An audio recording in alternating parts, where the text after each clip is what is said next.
અનેક સાધન સહાય પણ મળે છે।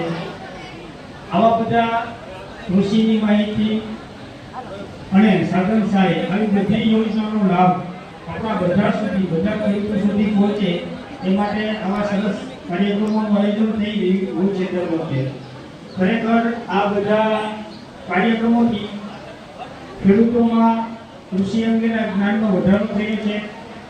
સરકારની યોજનાઓ અંગેનો વધારો, યોજનાની જાણકારી અંગે જ્ઞાનમાં વધારો થયો છે। અનેક ખેડૂતો આવી યોજનાઓનો લાભ લેતા થયા છે।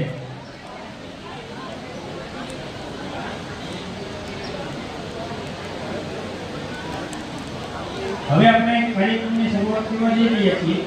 તો સૌપ્રથમ મંચસ્થ સર્વે નિયમોનું સ્વાગત કરવા માટે જે જામનગર આપણે માન લઈ આવતા નિયમોમાં ફરજ બજાવી છે તેમને વિનંતી કરું કે શાબ્દિક સ્વાગત કરવા માટે વધારે।